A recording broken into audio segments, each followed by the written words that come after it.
show is spent afterwards trying to figure out what did I say so that I can summarize it. Exactly. You know from wherever I speak. Sometimes you're chatting and you don't even remember what it is you were talking about. It just flows, and hopefully it's correct, and people will let you know if it's not. But hopefully it'll be an interesting show. And again, thank you, Lindsay, for asking me to do that.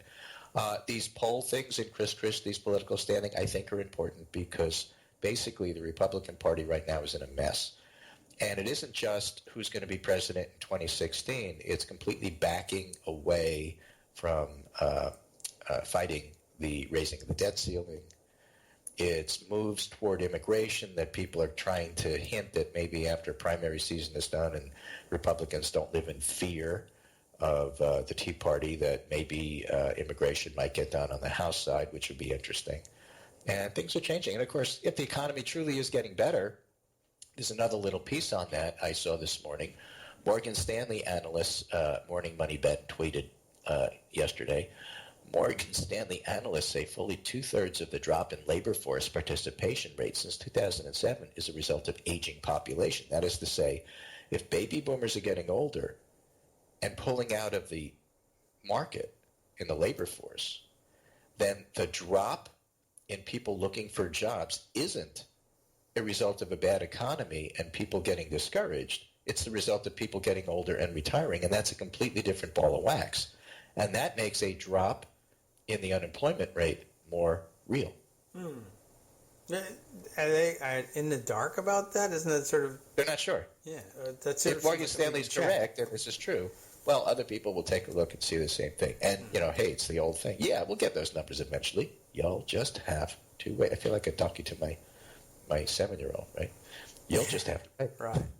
Yeah, but look, another... I'm really talking to myself. Numbers. I'm not talking to our audience. I'm talking to myself. I want these numbers yesterday, but I just have to wait. Yeah, but another sort of... who compiles those numbers? I don't even know where to turn for them necessarily. Eventually, the Bureau of Labor Statistics is going to have a lot of that stuff. Okay. But, when they release it, I don't know. And the private analysts for various large firms do their own analysis. So. Okay. Well, come on, you private guys. Why can't you do anything Moody's right? And people like that, But they're proprietary, so you can have access to it. You just have to, pay them a lot of money, and they'll tell you what they think. And maybe it's accurate. Who knows? Well, if it tells your side of the story, it's accurate. Right. Meanwhile, there's a pretty big sell-off around the world in terms of markets because of concern about slowing growth in China and some other things. Mm-hmm. So the markets, I'm sure, are going to get hit pretty hard. It's been going on for the most part of this week, and I think that's probably going to continue. So just be aware, something I'm not an expert on, but maybe you can have somebody on the show who is. Sounds like crystal knock. So meanwhile, we just got new information. The economy grew 3.2% in the fourth quarter. And again, going along with that lower unemployment rate may be actually being a good thing and not a bad thing. 3.2 is decent growth. Yeah, not too bad. It sort of seems a little socialist hellholy to me, but, Well, it's that income redistribution kind of thing, or distribution kind of thing, and people objecting to redistribution just call it distribution. Right, or payments. And the top folks are doing quite well. But according to this, U.S. GDP advances 3.2% in fourth quarter. This is from the Wall Street Journal this morning, just a few minutes ago. A steady clip. Consumers opened their wallets. Businesses picked up investment, marking one of the best 6-month periods of growth in a decade. Terrible. Obviously. Across 2013, the economy, in comparison, was expanding at 1.9. All right. Well, this is clearly the path to ruin. So another piece of evidence that Obama is doomed. Yes, the Benghazi economy, somehow. The last time, according to the Wall Street Journal, the last time the economy expanded by at least 3% annually was before the recession. It was 3.4% in 2005. In 2012, it was 2.8. So for 3.2, if that could be, and economists surveyed by Dow Jones expect fourth quarter activity to also grow by 3.2. So that's actually doing fairly well. Well, yeah, that is, it's a pretty clear comparison. But of course, 9/11 changed everything, as you know. And when it was 3 points plus in 2005, that's because we were fighting the terrorists there, so we wouldn't have to fight them here. Whereas now, 3% growth is giving in and the terrorists win. Right, because terrorists always win in freedom prize and everything. So again, more points of comparison. In 2013, for the first half of the year, growth was 1.8. For the second half of the year, 3.7. So that's really picking up. That's a strong it's a strong 3, and it's looking pretty good for 2014. And 2014 may turn out to be a pretty good year in the economy. So we'll see what happens. If that's true, then the 2014 elections are not going to go the way people are predicting. Or maybe they will, because my prediction is that the Democrats keep the Senate and Republicans keep the House, and that's probably what's going to happen. Someone's prediction is going to come true. I'm pretty sure of that. Somebody will have predicted exactly what's going to happen. It won't be me, but we'll see. So that's my summary for this morning, just pulling odds and ends together. This is Greg Dworkin speaking with Dave Waldman. Your kids are in school for a change? They are, yes. They were in school on time today, which is also a big change. There's no such thing as policy. It's been the same temperature, same precip situation they've had. Cancellation, 2-hour delay, and nothing with the same temperature and the same situation on the ground. But, who cares? Consistency is the hobgoblin of little minds. That's right. In any case, Greg Dworkin speaking with David Waldman, Kagro in the morning. And thank you so much for listening on We Act Radio or on iTunes or maybe Stitcher, powered by Netroots Radio. Yes. We're happy if you download us and listen by podcast. We're happy if you listen live. We're just happy if you listen. That's right. We're happy if you can hear us on your fillings. We don't really care. It's okay. We're happy that we can talk. That's right. Okay. Hey, did you listen to yesterday's show at all? Did I listen to yesterday's show? Yes, I did. I did. I had to go and do my summary, so I was listening to you. How did Joan and I do when you were away? I thought very well. They always carry the show very nicely, and I felt a little bad about leaving it on Joan's shoulders. It's enough that she comes in, and it's difficult to transition from being a guest who is asked questions to one of two co-hosts of a chat show, but she carried herself very well. She's always got plenty to say and knows everything. Yeah, I thought she was great. That's where I was going with this. I was listening to the podcast a little bit later, and don't forget, folks, Wednesdays is Joan McCarter Day, and I thought she was fantastic. But there was a lot that she was going to talk about and did talk about. That turned out to be, pretty interesting stuff. Yes, all right. She's always dependable on that score, and she knows exactly what's going on and what's coming up on Daily Kos. So always a good explainer, and we'll call her visionary, but she's cheating. She knows what's coming next, and she writes most of it too. So that doesn't count as cheating, I guess. If she's actually producing the content, that ain't cheating. Yeah, but the difference is between her hosting and me talking to her and you hosting and me talking to you is that for some reason I feel guilty about interrupting her, and I never feel guilty about interrupting you. I don't know why that is. Well, yeah, she gets her opportunity to get on a show is only once a week. I feel like we really need to let her go and say her piece. But then I feel like, well, maybe I'm not interacting enough with her too. It's one of those balancing acts. Well, shouldn't I say something? Well, I'm just saying, Joan, if you're listening later to this podcast, I think you should be on more often so I feel more comfortable interrupting you. There you go. It's all about us. It's all about us. Take care, and I'll talk to you tomorrow. All right. Yes, thanks very much. Thanks again, Greg. Back to work for you. Back to flu Nacht, I guess. Everything's a Nacht of some kind. And that's a new trend. We can Nacht everything. What did I see yesterday? Oh, yes, right. Oh, we were crediting the invention of a new word to Oliver Willis, who I forget what he was talking about now. It was so funny when he said, I can't even remember what they were talking about, but CNN was all over some kind of crazy story, one or another, of the dumb things that they obsess over.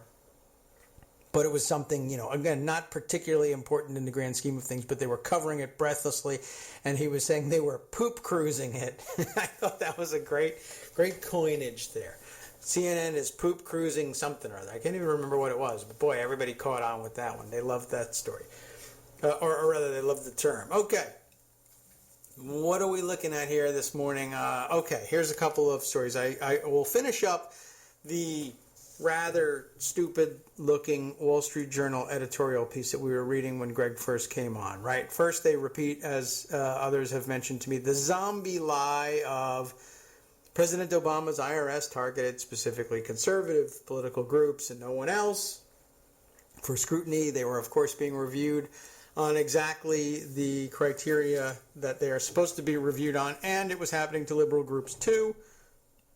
They go on to explain that they are angry that there are people looking at Governor Scott Walker for his allegedly fraudulent activities, and some of the subpoenas have been thrown out, but apparently they dismiss the entire inquiry into anything Scott Walker is doing as legal harassment, i.e. rule of law. Or take New York Governor Andrew Cuomo, who was also Hitler apparently. He said in a recent radio interview that if they are extreme conservatives, they have no place in the state of New York. He said he meant people who oppose gay marriage or abortion or favor illegal assault weapons. He didn't say they were wrong. He said, get out of the state. Well, that's about the least charitable interpretation of what he said, but I guess, as a governor, maybe you want to watch what you say. I'm no huge fan of Andrew Cuomo, am I? But okay. New York City Mayor Bill de Blasio, well, he's obviously the devil. He chimed in to say Mr. Cuomo was absolutely right, throwing in a riff about crippling inequality for no extra charge. Like Mr. de Blasio, Mr. Obama, it's just every Democrat is the same. We'll just throw it all together. Mr. Obama doesn't merely want to raise taxes on the rich to finance the government. He says millionaires and billionaires simply make too much money and deserve to be punished. He does not say that. But they say he says it, and they're the Wall Street Journal. Or, as they say at the New York Times, they are the undeserving rich. That, of course, a reference to something Paul Krugman wrote, and not the New York Times. This, of course, being an editorial being written by the editorial board at the Wall Street Journal. It is the Wall Street Journal saying that incorrect thing. By the way, does that include the third-generation rentiers of the Sulzberger family? Interesting, rentiers. Okay, I don't really know. Yes, it does. How about that? And now what are you going to say? I don't know. Well, that's really strange. And particularly strange for a place that has such a strong firewall between its editorial side and its reportorial side, as they do with the Wall Street Journal. They conclude by saying the liberals aren't encouraging violence, but they are promoting personal vilification and the abuse of government power to punish political opponents. That essentially negates the entirety of everything else that came up above this. The liberals aren't encouraging violence, but it's Kristallnacht, which was, of course, violence itself.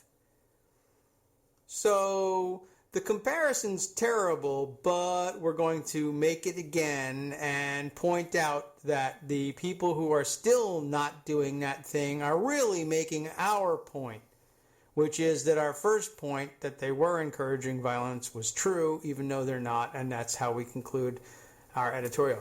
What a brilliant piece of writing. It does lead me to think of what else we ought to bring up. One, we ought to take a look at that undeserving rich thing, which is floating somewhere in pocket, now buried under the crush of new pieces, but maybe we ought to go back to that one. And it also reminds me, this concluding sentence, of something else I know I have put aside. The liberals aren't encouraging violence, but they're promoting personal vilification and the abuse of government power to punish political opponents. Because I know I have a piece in pocket here somewhere that says, that's actually kind of the way things are done in a lot of places, punishing political opponents. It depends. If you're on the receiving end of it, you are complaining that you're punishing political opponents. If you're on the end of it that's meeting things out, then you're saying elections have consequences. I'm implementing the policy that I said I was going to implement when I stood for election. So there you go. All right, well, it's a legitimate viewpoint.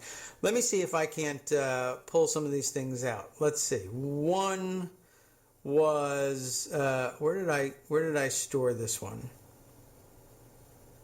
There was a piece on Chris Christie, and this is it. This is the one I was reminded of by the concluding sentence of the Wall Street Journal piece. Scott Raab, or I'm not sure how he pronounces it exactly, Raab, R-A-A-B, in Esquire, of all places, introducing the Christie countdown clock.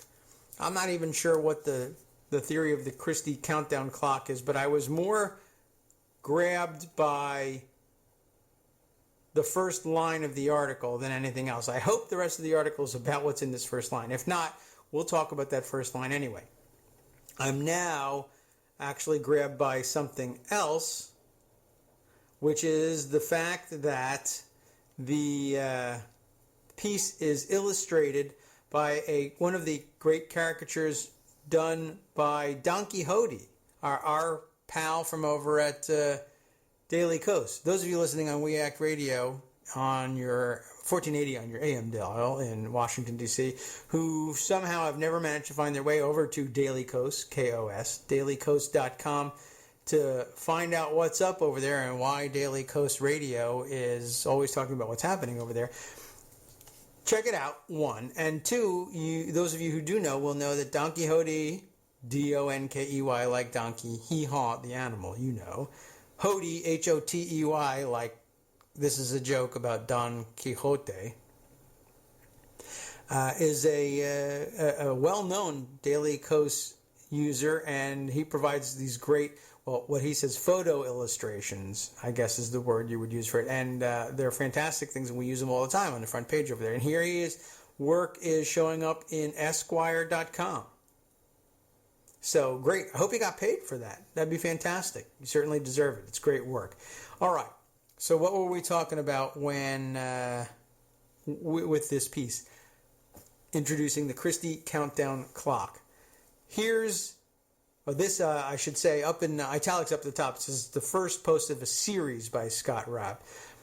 Esquire writer-at-large and New Jersey resident who has covered the Port Authority for years. So good, right? We're going to dig down deep into this and get the dirt.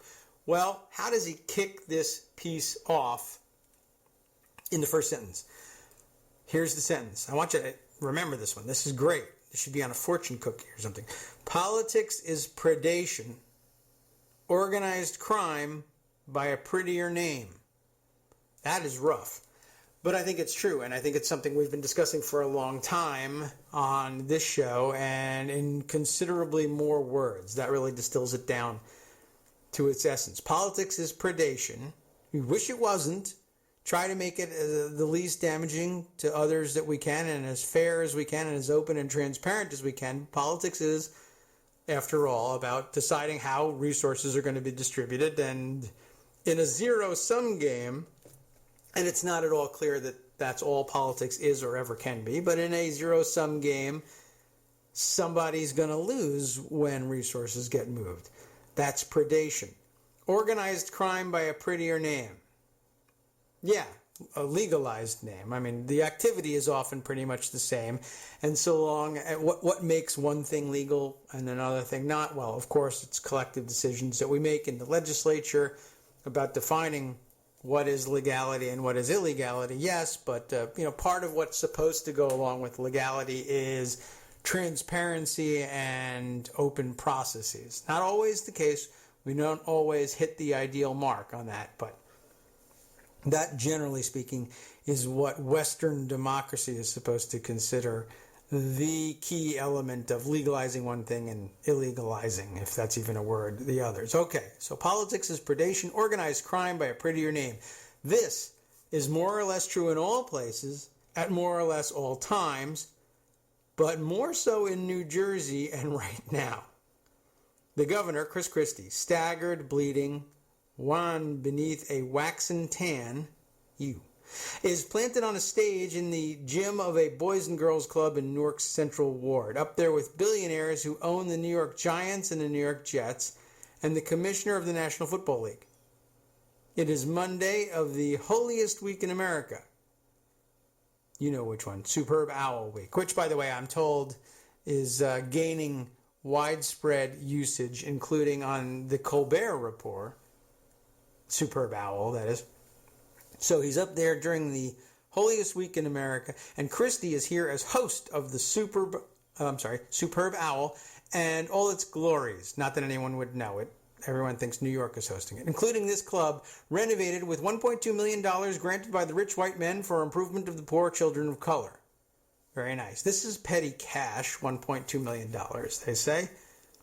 You can renovate a Boys and Girls Club with it, but a single half-minute ad in the Superb Owl Superb Owl telecast will set you back $4 million or more. If it was $4, it wouldn't be a big problem. I'd buy one. I'd buy 10 for that matter. Okay, so there you go. $4 million for 30 seconds of Superb Owl ad time. $1.2 million poured into the Boys and Girls Club of the Central Ward. Okay, so still, it feels good, especially with the cadre of kids of all ages bouncing in the bleachers, all in powder blue tees with "Be Great" on the back. Christie's in a dark blue suit with a bullseye on the back. Every step he takes now is a perp walk. Christie, not Newark's Central Ward's Boys and Girls Club, not the poor children of color, and surely not Newark's mayor, who is stuck in the bleachers. Christie, too, is why all the cameras and reporters are here. He's bigger than a mere story now, in its mass and layers of meaning. Christie's falling has become saga. He is Ahab and Moby Dick, both governor and gangster. Christie's speech is a couple of throwaway lines about how New Jersey, not New York City, is really hosting the Superb Owl, and a curious reference to the club's renovation embodying an act of faith that we're going to keep our word to each other. Whatever. Okay, his fading tan is the fruit of a few days he recently spent in Florida doing what he used to do best, raising funds. His smile is pinched, measured. He's lost weight since having lap band surgery in early May, but he is still very fat. That's what it says. His personality, on the other hand, has shrunk considerably. I have seen Christie in action over many years, as U.S. Attorney, as campaigner, and governor, and once as an interview subject, but never like this, stripped of husk and snarl. Forget what you've heard about the George Washington Bridge and Hurricane Sandy and Hoboken. Follow the money. Chris Christie has practiced that principle always. He's not so much a career politician. He served 20 years ago as a county commissioner in Horsey, Morris County, New Jersey. And he's a lobbyist and a fundraiser, as he is a lobbyist and fundraiser. Christie's reward for serving as state counsel and helping to corral $500,000 for the Bush campaign in 2000 was the appointment by W to the U.S. Attorney's post that Christie held until 2008. It didn't hurt that Christie's rabbi, that is to say political rabbi, you know what that means, Bill Palatucci, is another lawyer lobbyist, and he ran Bush's daddy's New Jersey campaign in '88.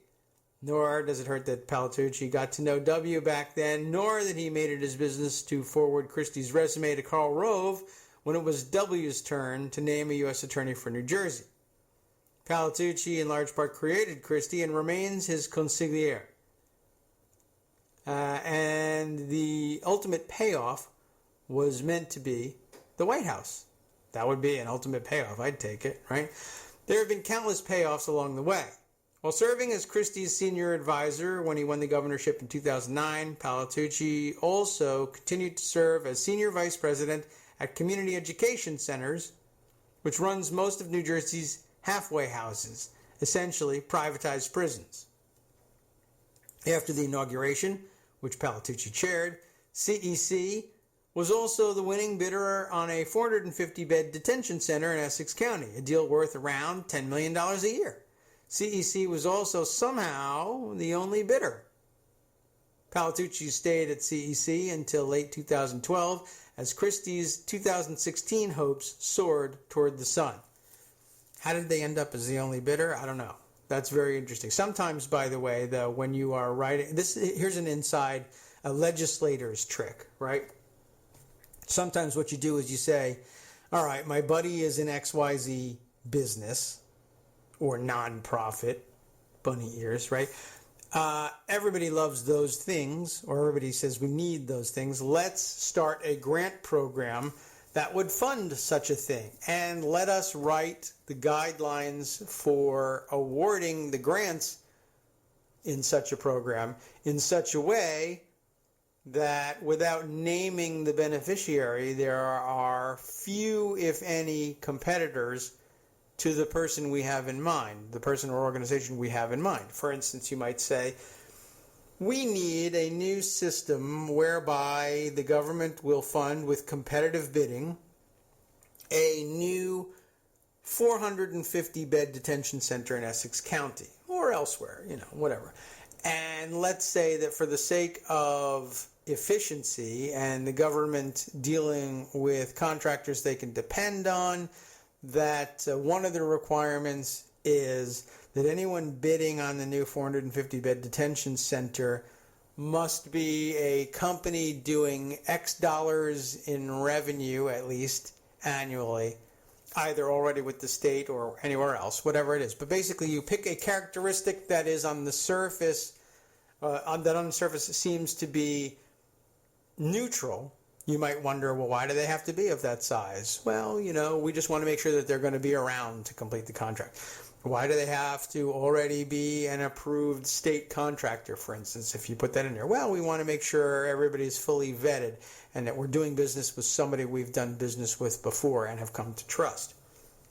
Why do they have to be headed by, let's say, Bill Palatucci? Well, okay, we won't write that directly in there, but you can find interesting and non-specific ways or objective ways of describing what's going on here and steering the grant to CEC. I don't know that they did this. I just know that this is a common trick, and usually when you find out that a supposedly competitive and open bidding process has ended up with only one bidder, if you dig into the legislation that created the grant program, you will usually find out why.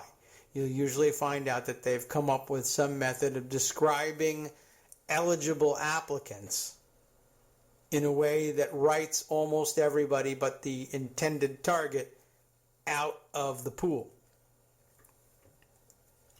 And I don't know that it happened. I'm just saying that it does happen. All right, so back to the story. Now that we have that little bit of background to go on. This morning's Follow the Money tip comes courtesy of The Record, a very good newspaper in North Jersey currently committing exemplary journalism on the Christie saga. It seems that back in 2011, Christie's brother Todd, not Christie Todd Whitman, but Todd Christie, started flipping real estate in Harrison, New Jersey, within walking distance of a commuter rail station, whose $256 million in renovations was approved late last summer by the Port Authority of New York and New Jersey. Right? Interesting. And this goes way back, right? And those of you who've watched Boardwalk Empire on HBO know very well that the main character, Nucky Thompson, had big plans for buying up land in central New Jersey, otherwise pine barren land, worthless crap land, essentially. But he knew at the time that he was going to be able to prevail upon the appropriations committees in Congress to fund a new federal highway, and I guess on the state legislature to do its part, to fund a new federal highway running through this otherwise barren wasteland. Stuff that they were able to buy for, garbage money from people who had no reason to believe that the land would ever be used for anything decent. But one day it would have a federal highway running through it because they were going to prevail upon the federal appropriators to put it there. It could be put anywhere, but put it through our land. And we'll make lots of money, and from that lots of money, we'll kick back to your election campaigns. Right? Well, that's the fictionalized account. The real-life account is Chris Christie's brother, Todd, starts flipping real estate in Harrison, New Jersey, which is not a great place to be buying real estate, generally speaking. But like we've been discussing, in what context were we talking about it in here? Oh, yes, right, the Google bus, right? When we were talking about rents soaring in San Francisco apartments within walking distance of places where the Google bus stops are, I was going to say, use that as a verb, though, where the Google bus stops, not where the bus stops exist. But rents go up there, and that wasn't really anything particularly nefarious, right? In most cities, if your real estate is within walking distance to mass transit or a large office complex or some other reason why people might have to want to be there, those rents are higher. But there are nefarious things that can be done with it. Like, for instance, I suppose if you were the person who either made the decisions or heavily influenced the decisions as to where the Google bus might and might not stop, if you were taking that information, there would be nothing, I guess, illegal about it because you're not a public official making public policy decisions. But it would be, I would look askance at it too, although, again, I wouldn't be able to charge you with anything. If you knew where the stops were going to be, you could buy up real estate in the areas where you were going to put the stop before the stop was there. In other words, trade on insider information, essentially. But as long as you weren't trading in shares of the company, it would be okay. So you buy up apartments, co-ops, just buy the real estate, whatever, in those areas, then later announce that there will be Google bus stops there, watch the rents go up, and start raking in the bucks. What's happening here? Somehow, in some way, totally innocent, I'm sure, Todd Christie finds out where in Harrison, New Jersey, there's going to be a new commuter rail station built at a cost of $256 million, or rather, I guess, he knew where it was because they were renovating rather than building, right? So crap real estate around Harrison, New Jersey. Harrison's no picnic. And so you'd be able to buy up properties at a reasonable price. Tell them you're going to put $256 million into renovating, i.e. gentrifying, a commuter rail station there. Well, then just maybe people might actually shell out some bucks for an upscale, premiumized co-op, maybe with a doorman, near Harrison's rail station, now that they'll go to it, now that it's no longer, a pit. So, congratulations, Todd. I don't know how you worked that one out. How did you know? How did you guess? Where did the luck come from that you guessed that there would be $256 million poured into this rail station in Harrison? The article continues. And not for nothing, since his election in 2010, Governor Christie has turned the Port Authority, which runs every major bridge, tunnel, seaport, and airport connecting the planet to New York City, plus the World Trade Center, not to mention the commuter railroad with the station in Harrison, from a patronage pit into something else entirely, right? Remember that all of the things that Chris Christie was doing to assert control of the Port Authority were things that were allegedly, ostensibly being done as reforms. But what was he doing? What was he turning this pit of corruption into? Let's see. In theory, Christie and New York Governor Andrew Cuomo share power over the Port Authority, but Christie's crew owns that street corner so completely that his lieutenants had the world's busiest bridge shut down for days during the week that schools opened in Fort Lee and the city marked the 12th anniversary of the 9/11 attacks before the port's executive director, Cuomo's top Port Authority dog, even caught wind of it. With Chris Christie, it's always not for nothing. Right where the bridge lands in Fort Lee, New Jersey, a brand new billion-dollar real estate project was then in the funding stage. Remember, we talked about this. In Hoboken, likewise, there's a stalled plan to develop a 40-story office tower right across the Hudson River from New York City. Hoboken's mayor says Christie's capos told her that delivery of dollars for Hurricane Sandy relief depended on the mayor unstalling that little project. None of this is coincidence. This is where Chris Christie's lust for power has come to die. When, and crucially if, the New Jersey legislature and the U.S. Attorney untangle the webs that connect the governor, the Port Authority, and the billions of dollars generated by New York City's real estate development, Chris Christie's political life is finished.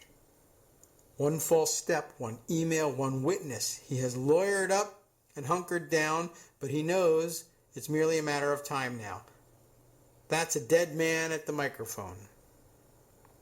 Well, there's a lot of blanks not filled in there, but I think we've hinted at plenty to come. And as we pointed out at the beginning, this is something that is going to be a continuing series. Now, this was from the other day. I should find out whether he has posted anything new about this, but we'll check in on that and see if there's anything that we can share for tomorrow's show. But I thought this made an interesting point right at the outset, that great opening line, politics is predation, organized crime by a prettier name. And this is exactly how it's explained, right? And if you put enough steps in between, and some of these steps, remember, are designed to be, this is supposed to be the transparency that differentiates politics from organized crime, right? Yes, the Port Authority will clearly have to be, by its very nature, invested with the authority to make decisions about which rail stations get renovated and when, where airports might be located, where roadbeds might be located, how many toll lanes there are going to be or aren't going to be out of Fort Lee. And remember, we also discussed that this billion-dollar development probably hinged on the whole idea of easy access to New York City. So yeah, somebody's got to make those decisions. So what you try and do to differentiate government from organized crime is you say, we're going to put those decisions in the hands of a independent, or at least quasi-independent body that's supposed to hold open meetings and is supposed to share power as between New York and New Jersey. Instead, though, more of the influence apparently ends up in the hands of the New Jersey guys, who are running a different kind of ball game than the New York guys are running. And they're using their connections to the administration to do the sort of thing that the separation between the Port Authority and the governor's office is supposed to prevent. Essentially tipping people off somehow about which rail stations perhaps might be getting renovations. And I guess as long as the governor isn't doing it, well, it's again we would be able to pretty easily find the law against having the governor himself buy those properties. Maybe back in Boardwalk Empire days that might have been okay, but now you can't get away with it. But what about his brother?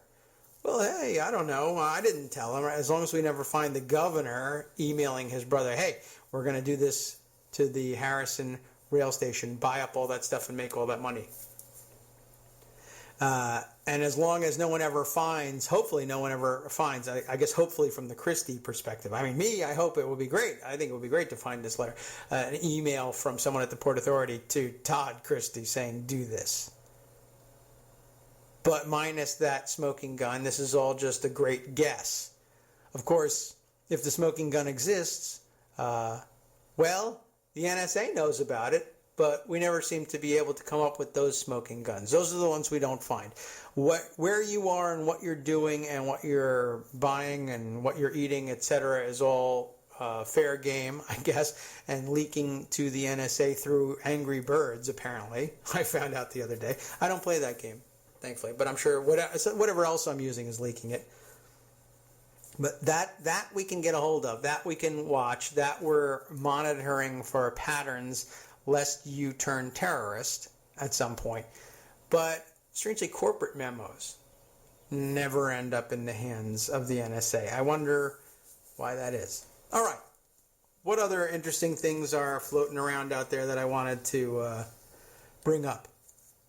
Here's an outrageous story that I don't know if we're going to be able to connect to anything except in the most general Kristallnacht sense. I said there was a counter Kristallnacht underway, which, as you know, is not class warfare because poors are the victims. But I thought you would find this interesting, just sort of in a general outrage kind of a way. This is the sort of outrage that everyone should be talking about for the day. And I will inform you of it if you haven't already heard. This one I mentioned, came from Ari at Media Matters. And he tweeted this one out. I checked this out. He said, Salt Lake City's school system is evil. Evil? Really? Let's find out why. Are they making military robots? No. Something different, but just as evil. Lunches seized from kids in debt at Salt Lake City Elementary. Apparently, there's a huge secondary market in these lunches, and the city just wanted to recover its money. No, it's a big waste of money. It all gets wasted. Check out what they did. Wow, up to 40 kids at Uintah, I don't know whether is that the Indian spelling of Utah? Uintah? Uintah.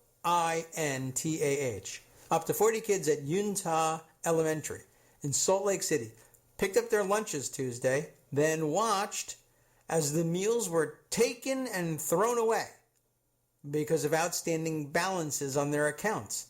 A move that shocked and angered parents. Can you imagine? I would be shocked and angered, wouldn't you? It was pretty traumatic and humiliating, said Erica Lukes, or Lucas, depending on how you want to pronounce that, whose 11-year-old daughter had her cafeteria lunch taken from her as she stood in line Tuesday at Uintah Elementary School, 1571 East 1300 South, for those of you interested. Lukes said, as far as she knew, she was all paid up. I think it's despicable, she said. These are young children that shouldn't be punished or humiliated for something the parents obviously need to clear up. Don't punish the children. Where's our pro-lifers at this moment? Jason Olson, a Salt Lake City district spokesman, said the district's child nutrition department became aware that Uintah had a large number of students who owed money for lunches. As a result, the child nutrition manager visited the school and decided to withhold lunches to deal with the issue, he said. Bad decision, I think, but okay, I'm sure they said to him, boy, there's an awful lot of outstanding balances here at Uintah Elementary School. I wonder if it's just Utah. My kids go to a school that has an archaic spelling of a well-known local geographical location, and you could pronounce it as written, but we don't. So I'm familiar with this. At any rate, we'll just call it, let's just say it's Utah Elementary School. Why not? That's a lot easier anyway, even if it's completely wrong. So Jason Olson, I think, he's been put in a tough spot, right? You have to go and find out what's up with all these unpaid balances and do something about it. You could circulate a memo. You could send a letter home. You could do all sorts of things. He picks, of course, the worst possible thing to do. One, withhold lunches. Okay, that's like a step one evil thing to do. I'm going to withhold lunches from these kids. These kids have to go hungry. But, I'm sure that one of these conservative types would say, well, what are we supposed to do about this? I mean, we can't just keep giving away free lunches. It's not a free lunch program. If that were the case, we wouldn't have a problem with it. They're supposed to pay and they haven't paid, and this is what people do. If you've got a store, you can't have a lunch. All right. Well, that's the least evil decision you could possibly make. From now on, if you don't have money, I can't sell you a lunch. Not fun, not nice, not kind, not really what we should be doing with school lunches. But it's something. If you supplemented it with, I can't sell you a lunch on your account anymore until the account is paid up, but we don't make kids go hungry because we're humans in this school. And what we're going to do for you is we're going to help, we're going to hook you up with one of the school counselors. They're going to hook you up with a free lunch program that'll carry you until you can fix your balance. Could we not do that? No, that's too hard. So he decides withhold lunches. Okay, like I said, terrible idea, but not as terrible as what actually happens. See, cafeteria workers weren't able to see which children owed money until they had already received lunches, Olson explained. Then the workers took those lunches from the students and threw them away, he said, because once food is served to one student, it can't be served to another, right? So health and sanitation laws are to blame for the throwing out of these lunches, he says. Now, here I have to pause. Why, Jason, and we're talking directly to you now, Jason Olson, why do you think it is that cafeteria workers weren't able to see which children owed money until they had already received their lunches? Why do you think it is that school lunch personnel didn't have immediate access to the names and identifications of which kids were out of money and were poorer than the rest of all the kids in the school. Maybe confidentiality, maybe privacy, whatever. So I'm thinking that's probably has something to do with it. So it would be just doubly stupid and evil to then say, not only are the kids going to go hungry, but we're going to undo the whole point of the first policy that shielded that information from us. We're going to break through, we're going to take that information, essentially steal that information without authorization, and reveal it to everyone in the school by confiscating lunches from the poor kids in front of everybody. So that's a problem. You didn't think about that one, did you? You just thought you were doing, I'm just making common sense. Then the stupid bureaucracy that requires that we not take food out of one kid's mouth and stick it in another kid's mouth, and made me that's what made me throw the lunches away. You see, it's stupid bureaucracy. This damn thing getting in the way of everything, or getting in the way of all my punishment of all the kids. So now then there's some mitigation built into this apparently. It says children whose lunches were taken away were given milk and fruit instead. That's better than starving them. And so at least you're not able to say, yeah, they made them go without food. But that is interesting, isn't it? Well, they gave them milk and fruit instead. Really? Who paid for the milk and fruit? One wonders. Well, maybe you were being generous. Maybe it cost less than the lunches. But I can't believe that it cost so much less than just giving them the damn lunch that they already had, especially if you were going to throw it away anyway, that you couldn't just say, here's what we'll do for today, for the week, for whatever number of days of advance notice we think are sufficient. We will let you carry a balance, a negative balance on your account, and we're going to send a note home to everybody who's got it. Or we're going to call the houses of everybody who's got it and leave a message at home and say, here's the deal, guys. You owe money. We've been carrying you for a week. Please re-up so that we can get the balance, we can take care of the balance in arrears here. So this is interesting. We can't keep giving out food to these kids who aren't paying because fiscal responsibility.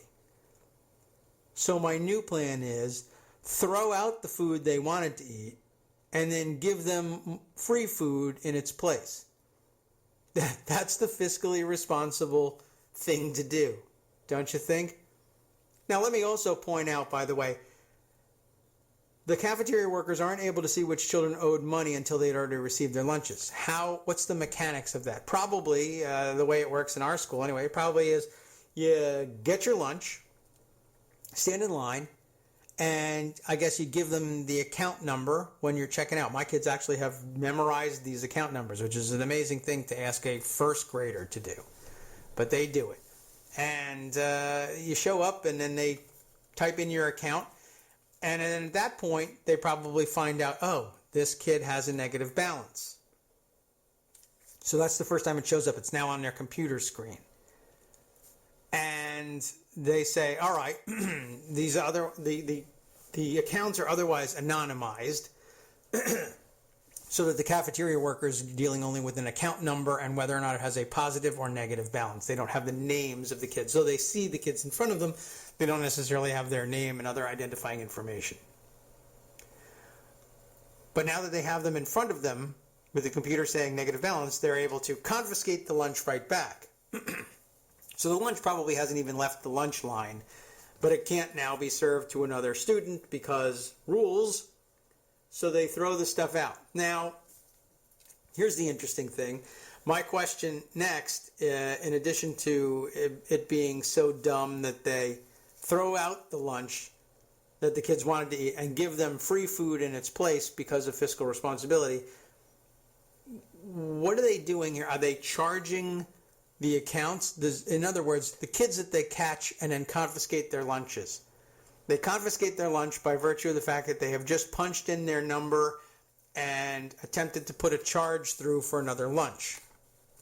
Now, we know that the system is capable of keeping track of negative numbers. That's how this whole thing started. So here's my question. Did the kids' accounts get charged for the lunches that the lunch staff then confiscated and threw out? And when parents are going to make the account right and put a positive balance on it, are they going to be charged all the money they already owed plus the cost of the lunch that got thrown out? And what about the cost of the fruit and milk? Or is that just a freebie? It's amazing what passes for like government decision making in many places, but Salt Lake City's school district appears to take the cake and throw it out afterwards, by the way, as compared to just about anybody else. So there we are. They've thrown out the money. The kids are given fruit and milk. And, and we call this fiscal responsibility. Well, where did we leave off in this here? Because there's more to it, and I guess more excuse making. So we'll have to scroll back down and find this thing. Okay, so they're given fruit and milk instead. Olson says school officials told the district that their staffers typically tell students about any balances as they go through the lunch line and send home notifications to parents each week. The district attempted to contact parents with balances via phone Monday and Tuesday, Olson said, but they weren't able to reach them all before the child nutrition manager decided to take away the student lunches. Something's not working. Yeah, you think? And that's what the school and child nutrition department are going to work on together, Olson said in the notifications. He said there's no plan to use the same tactic at other district schools. I wonder if there might be richer students there. Not that there aren't poor ones too, but you might actually scoop up a rich one who forgot to re-up. I'd be interested in taking a look at the way those schools are made up. This can be easily prevented, Olson said. Yeah, and it should have been prevented here. We need to make sure proper notification goes out to the parents and that they have time to put money in the accounts. But Olson said he would not describe this tactic as a mistake. It could be easily prevented, but it isn't a mistake. If students were humiliated and upset, Olson said, that's very unfortunate and not what we wanted to happen. Yeah, and it's a mistake. However, after further investigation, Olson released an updated statement that was also posted to the district's Facebook page. It said, the situation could and should have been handled in a different manner. We apologize for this non-mistake. I guess now he's admitting that it is a mistake. But those of you who are hungry and humiliated, it's okay because Facebook. The post adds, we understand the feelings of upset parents and students who say this was an embarrassing and humiliating situation. We again apologize and commit to working with parents and rectifying the situation and to ensuring students are never treated in this manner again. Olson said it's standard in a district to give kids fruit and milk in lieu of lunch if they don't have the money to pay for a lunch. Okay, so there's kind of a free lunch program going on here. He said it's unclear how Utah has been handling such situations before this week. Attempts to reach the principal were unsuccessful. Olson said the district encourages parents to use its electronic system to pay for lunches and set up email notifications. He said the software for the system is new this year, though it's not much different than the old one. Oh, it's the website. No wonder. What a huge failure. Repeal lunch. Well, Luke said she never received a notification that her daughter would have her lunch taken. No one notified her about that. She said it was a difficult day for her daughter and other kids. Her daughter told one of the cafeteria workers, she said her daughter told her, one of the cafeteria workers, cried at the sight. And her daughter's best friend was so upset that she went home Tuesday night and made lunches for all the students who had theirs taken. You would think in a public school system your child wouldn't be turned away from lunch, Luke said, especially when people usually settle their balances. So, pretty wacky story there, and I'd love to know who thought it was fiscally responsible to dump the lunches and then give them fruit and milk on top of that. But, like we said, it's the counter Kristallnacht, right? That Wall Street Journal editorial that I originally started off with at the beginning of the show, I saw tweeted around by a lot of people, but in particular, people who were just blown away by the fact that they were I guess we couldn't come up with another term besides doubling down on this stuff. But people who were amazed and said so on Twitter, that I'm amazed, essentially, that the Wall Street Journal here actually says, yeah, that Kristallnacht guy is really onto something here. And I thought it might be the case. I wasn't sure whether they were trying to say, yeah, he has a point, or whether they were trying to say, yeah, we ought to have one of these Kristallnacht things, except on pours. And I thought I was joking until I found out, of course, that they were seizing lunches from kids in Salt Lake City elementary schools. So why is this stuff going on? That also is the subject of a lot of writing around the traditional media these days. In fact, even over at Politico, which usually defends these sorts of things, I guess they felt bad about it and they decided to insert this piece. Why the rich are freaking out. That's an explainer now. Everything you need to know about why the rich keep stealing money from people and then freaking out when people say, hey, you're stealing from me. Let's see. Ben White has this to say. The co-founder of one of the nation's oldest venture capital firms fears a possible genocide against the wealthy. Okay, that might be even overstating the Kristallnacht case. But okay. Residents of Manhattan's Tony Upper East Side say the progressive mayor didn't plow their streets as a form of frosty revenge.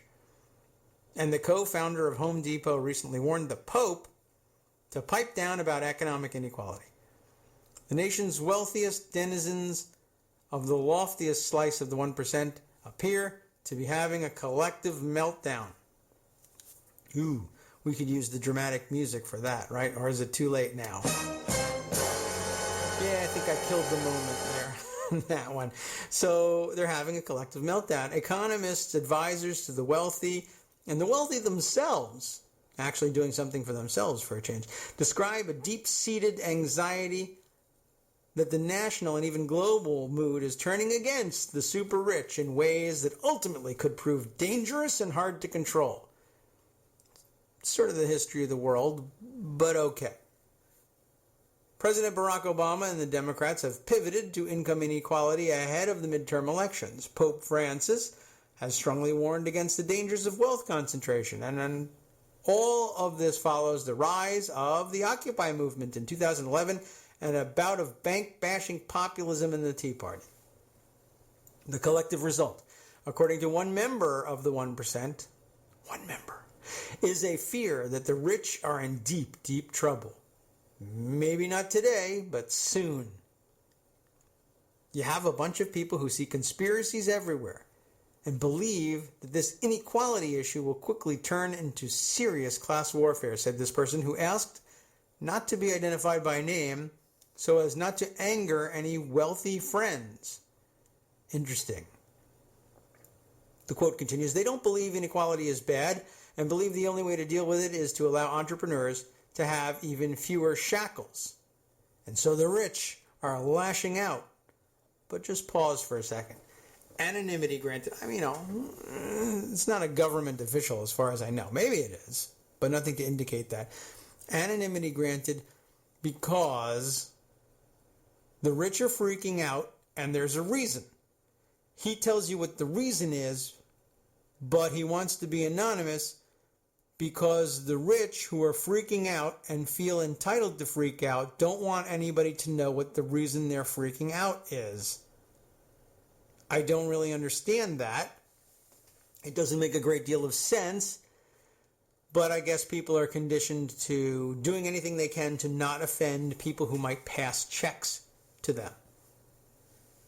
Okay, fair enough. Rational economic behavior, if nothing else. In the latest example, Thomas Perkins, co-founder of the legendary Silicon Valley venture capital firm Kleiner Perkins, they left off the rest of the guys in this version, wrote a letter to the Wall Street Journal over the weekend comparing Nazi Germany's persecution and mass murder of Jews to the progressive war on the American 1%, namely the rich. He went on to say he feared a progressive Kristallnacht, referring to the 1938 German pogrom in which nearly 100 Jews were killed and more than 30,000 arrested, a dark omen of the murder of 6 million that would follow. People, to put it mildly, went nuts. Even Perkins' old firm disavowed him and his comments and said he no longer has anything to do with the company.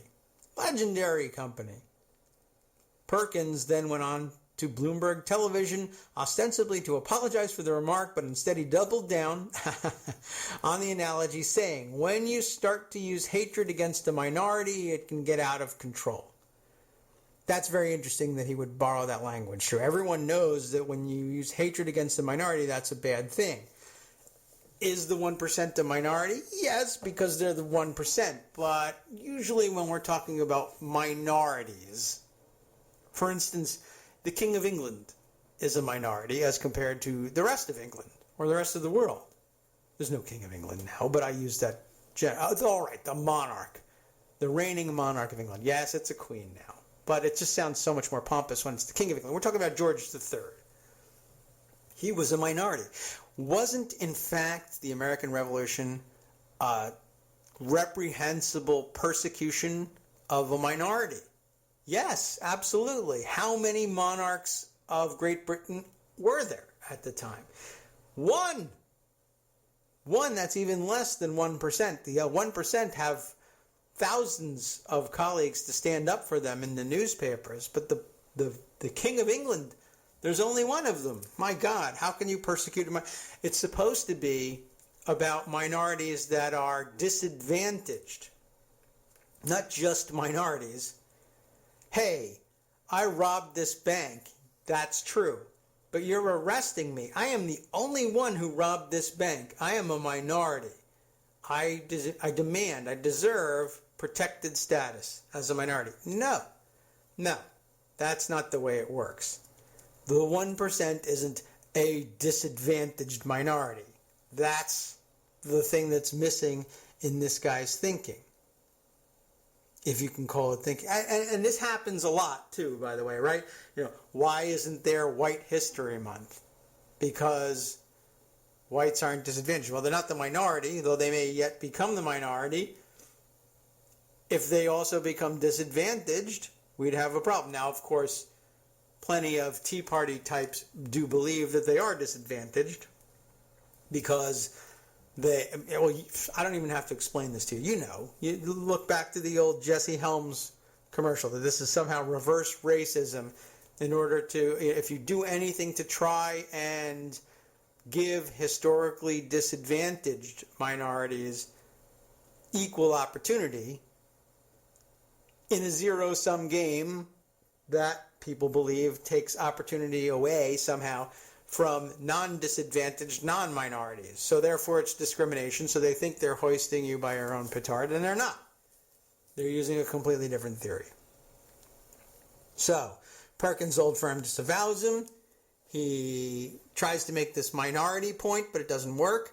Perkins was not the first wealthy investor to invoke Nazi Germany as a warning over current attitudes toward the wealthy. Of course not, because it's just the easiest thing that's lying around. Everybody knows that the Nazis were bad, so if I compare your thing to Nazis, they'll go automatically bad. That's true if you, of course, accept the comparison.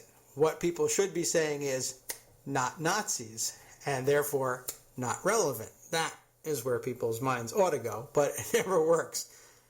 Perkins wasn't the first wealthy investor to invoke Nazi Germany.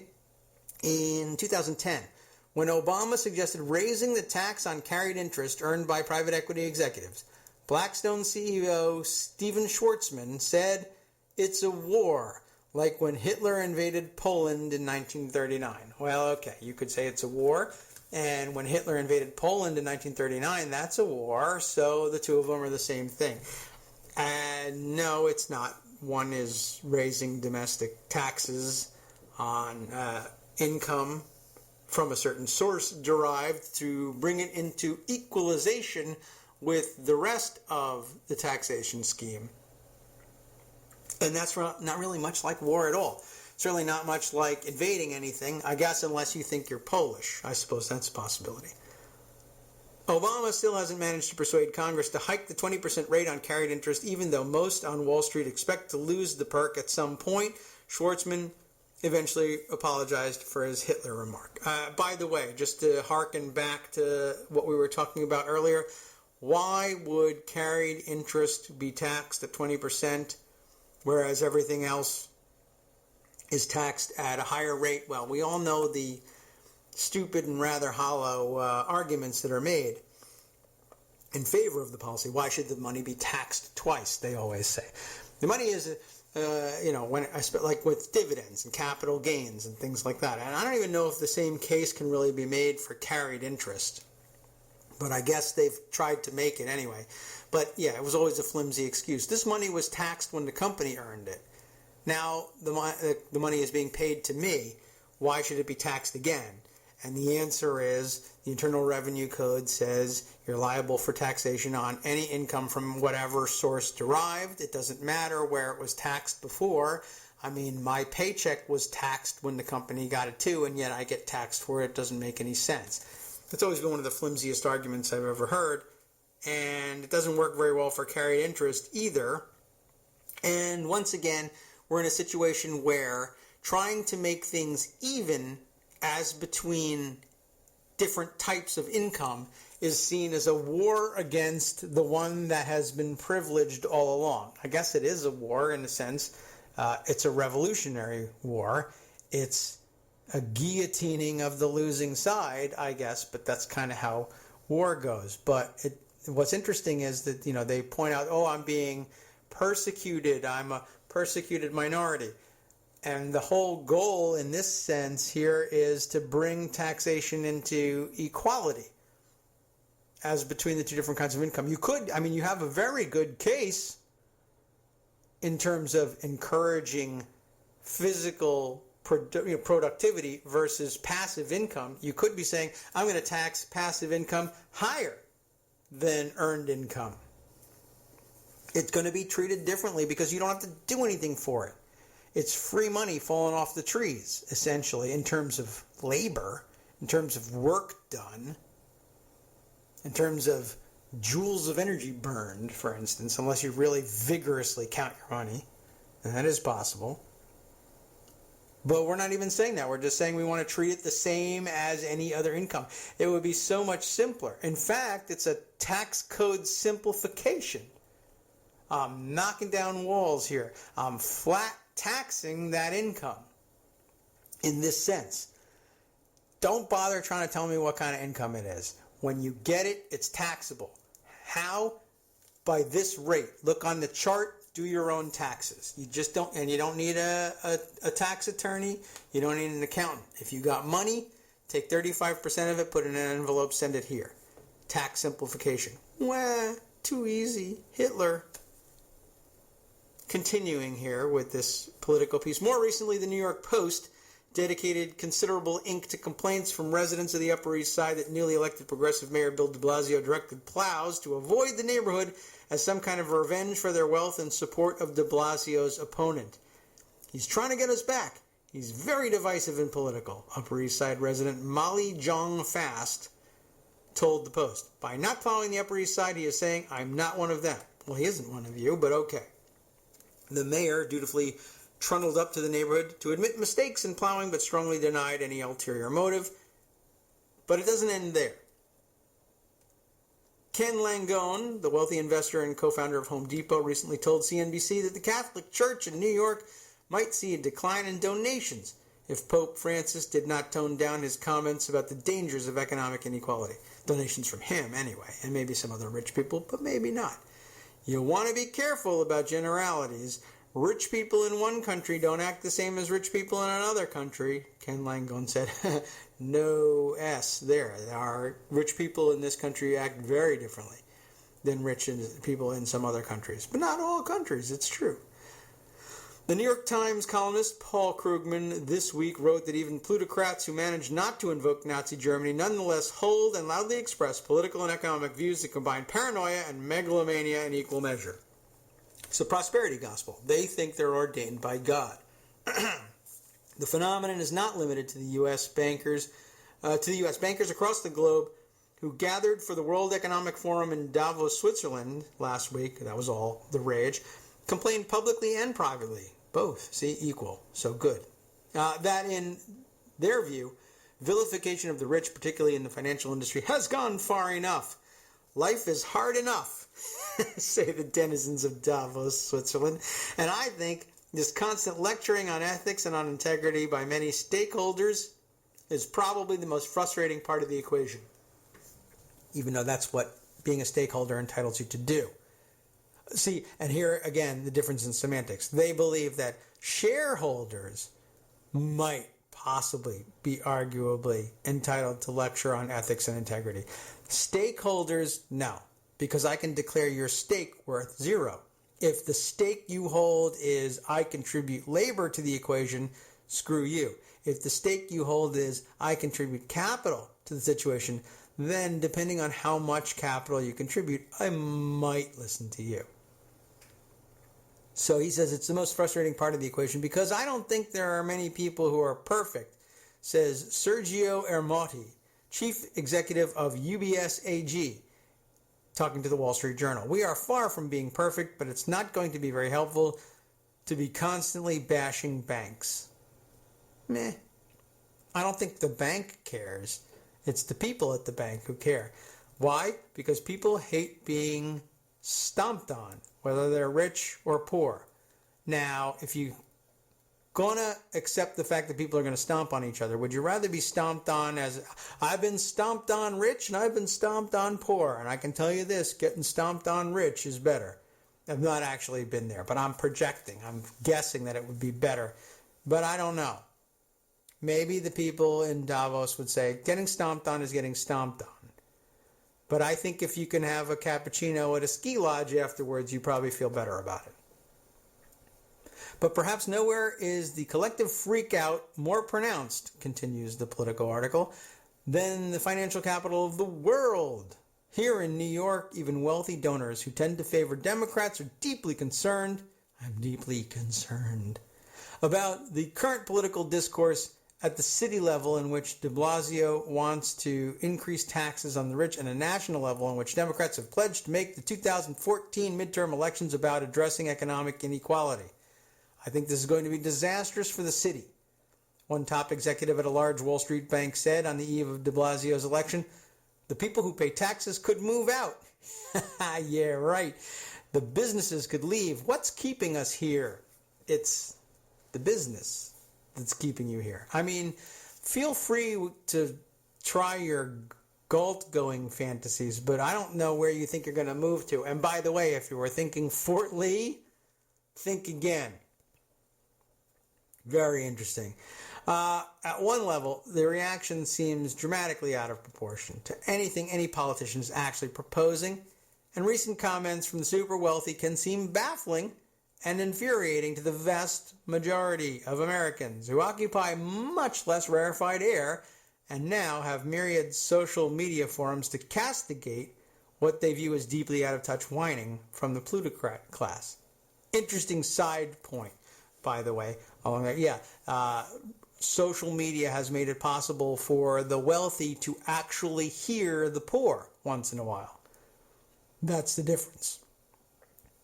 Oh, and by the way, I am informed by Ballerina X over at social media that Uinta is how it's pronounced, and it's in a very wealthy neighborhood.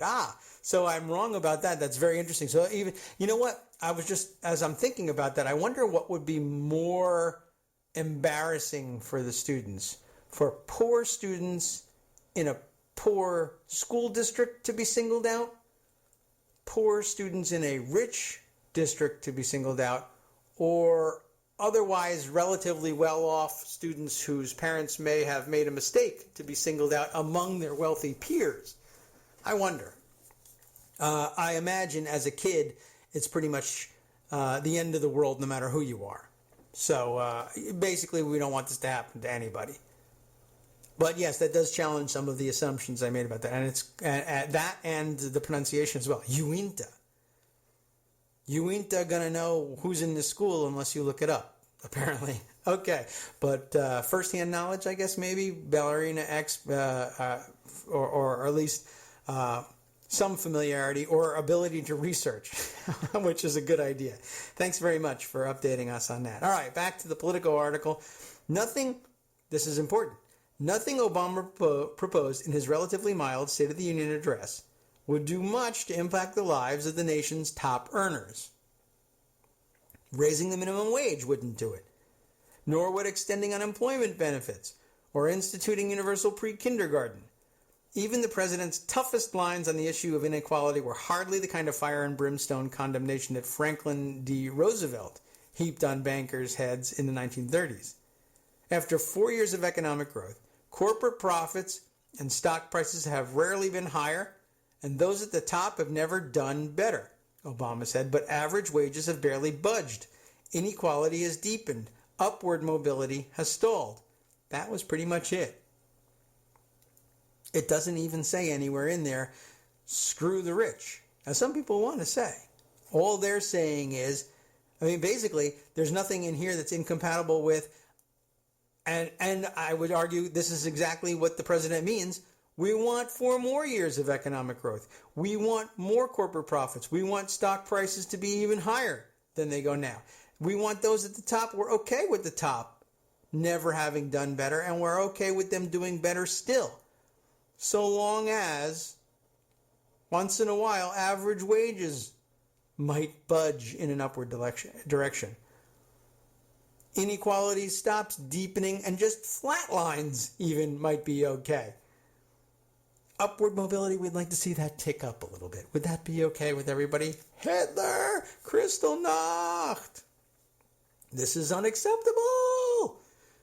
Anybody else out there watch Adventure Time? I really have to get that grab. We need the lemon grab clip. Everything is unacceptable. I could use that all day long. But that was pretty much it, as the article notes. Obama made no call to raise taxes further on the rich, who still enjoy rates dramatically lower than they were through most of the booming 1980s, when greed, for lack of a better word, was good. It doesn't say that. I added that. He did not summon Occupy Wall Street protesters back to the barricades or threaten new actions to bust up big banks. Meanwhile, de Blasio has no power to raise taxes unilaterally on the rich despite his fiery campaign rhetoric. On a practical level, the wealthy are jumping at shadows. Right? The politics matters, but the policy isn't probably changing very quickly. None of the issues currently on the table would have a large effect on the very rich, said Justin Wolfers, economics professor at the University of Michigan. If there's anything driving this rise in rhetoric, it's that the president pivoted to talking about inequality, which some interpret as taking from the 1% and giving to the 99%. People who counsel the wealthy for a living say there is both an unease with growing income disparity and a fear of even greater persecution. Now, I just want to pause, I guess, to think about this. It's not without justification that some will interpret this as taking from the 1% and giving to the 99%, because zero sum. Except we're not in a zero-sum economy. We're very far from it. This economy couldn't be further from zero-sum, not only because you can print money in this economy, but because when you're talking about the 1%, or even better, the 1% of the 1%, it's hard to even nail down how much these guys are worth, right? I mean, everything is essentially an estimate. And why is that? Well, one reason is, for instance, if you ask some person, what's your annual income? They know what it is. It's set in stone. This is what I'm going to get this year, period. It's been defined. The 1%, a little bit different. They don't know exactly how much they're going to make this year. They got to add it up at the end of the year because it could vary. And if you've ever read, with some astonishment, any newspaper reports about, I don't know, there was a bad day on the stock market and somebody's company had some trouble today. And they'll tell you Bill Gates lost $111 million in net worth in an hour today. And we're all meant to gasp and gawk at how different it is for the other half, except it's not half. It's half of the 1%. And I guess, what's interesting about that is when you lose $100 million in net worth in an hour of bad trading, does anybody ever say, this is taking from the 1% and giving to the 99%? No, they don't. Now that actually is a zero-sum game, of course, because the value went somewhere in stock trading. Of course, it went to another 1%er, more than likely. And so maybe that's why they don't say, it's taking from the 1% and giving to the 99% because it's taking from one 1%er and giving to another. But it is redistribution. Is it fair? Has a winner and loser been picked? Yes, but it was picked by the market, et cetera, et cetera. Yes, to some extent, true.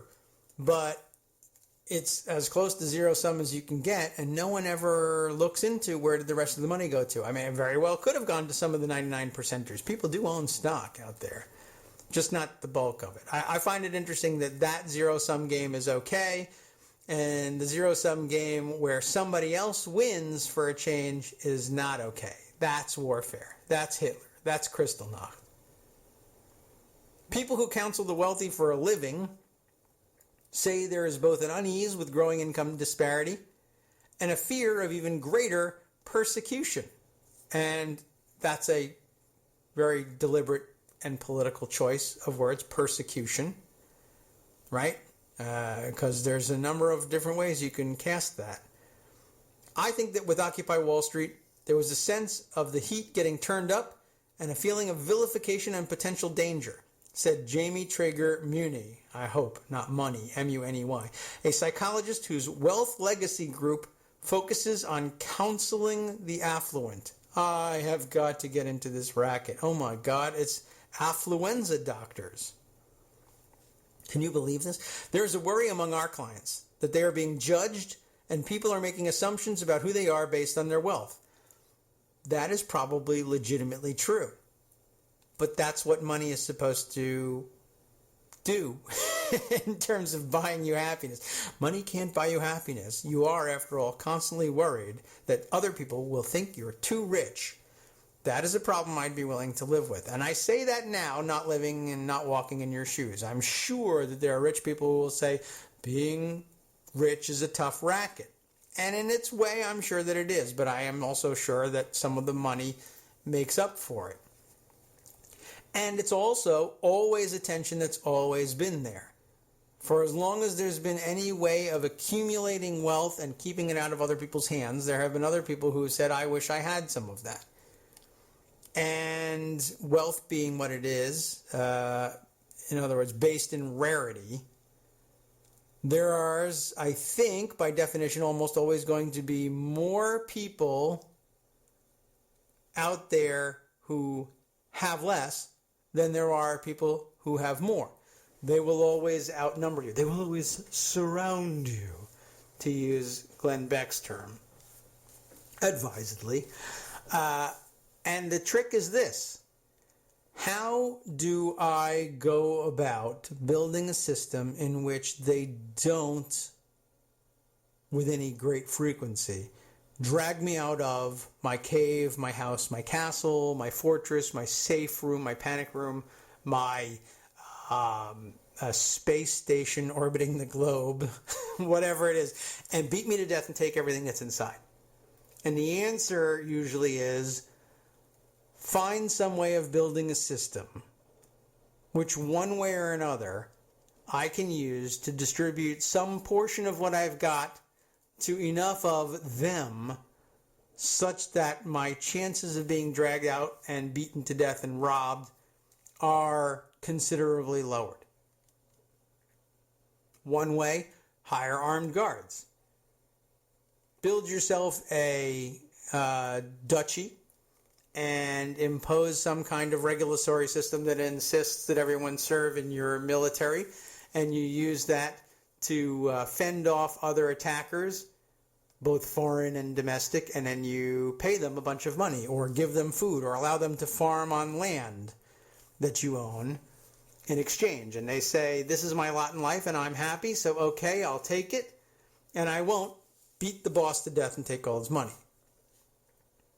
Another way you could do it is establish a national government that collects taxes and redistributes them in such a way that the basic standard of living is such that people aren't motivated to beat their local landlord to death and take all his money. That's just the brutal reality of it, and we've talked about it before. Nothing new here, nothing shocking about it. That's the way politics works, because politics is predation and organized crime by a prettier name. All of this is true. So let's see. Just to wind this up, it says, much of the current anxiety is also driven by the precarious nature of the recovery. from the worst financial crisis since the Great Depression. I don't think that worries them so much. The U.S. economy is showing signs of picking up speed, after all, with job creation and consumer confidence on the rise, but there is an enormous sense of national pessimism about the future, as evidenced in the latest NBC News Wall Street Journal poll that showed that 68% of Americans believe the country is stagnant or worse off since the president took office in 2009. Of course, it is also true that the country has been stagnant and worse off since Ronald Reagan took office in 1980. But if you look at the smaller snippet, you can blame it on the black guy. And the recent stock market swoon, the bad December jobs report, and the gyrations in emerging market currencies could convince some wealthy Americans that their pessimism is the good kind. That is to say, well-founded, and that another economic downturn is not far off, and it might carry even greater risks for the rich. People are very anxious about the decline in the stock market and feel that this may be just a hollow shell of a recovery, and we may see in the next few years that things really haven't changed, said Louis Hyman, a historian of capitalism at Cornell. They are afraid the critics are right and that inequality really is a driver of all this, and they're afraid of what that means for them. So catch that one, right? Don't you just love that one? The critics might be right. So we need to make sure that they don't actually put any of their beliefs into action. Because if they did that, that would be right. It would be crystal knocked, and we can't have that. That's the basic attitude that they're taking. And I will say this, Louis Hyman probably has a pretty decent, you would hope, handle on this thing. If you're a historian of capitalism, you know that this has historically always been the case. It's always about how much and in what manner do I have to distribute from my stocks to make sure that the rest of these schlubs don't drag me out into the street and kill me. That's the basic calculation. You can pretty it up any way you want and say it should be done through taxation, or we should keep armed guards, or we'll do something in the middle and say there'll be a police power granted to the state, which is funded by somewhat lower taxes than I would have to pay otherwise. I don't know. It doesn't matter how you slice it up. It's the same thing. And I don't know. I think the more we talk about it, the better positioned we are to let people know what's really happening here and how good they have it and what the benefits of a social system that discourages dragging people out and killing them and taking their money, but instead finding some other redistributive process that's open and transparent and gets voted on is a better one, and they should stop whining and be happy with it. I don't know what it's going to take to make people happy, but maybe we need to be funding these wealth counselors out of the tax money too. Maybe that'll do it. From Daily Kos Radio on networksradio.com. You have been listening to the Kagro in the Morning Show with David Waldman. Thanks for listening, everybody. We'll be back with another show tomorrow, Friday, to wind up the week, and of course back the week after that, and the week after that, because we just keep rotating around this sun, and this stuff keeps happening. But thanks for bearing with us. We'll have more great stories to discuss tomorrow.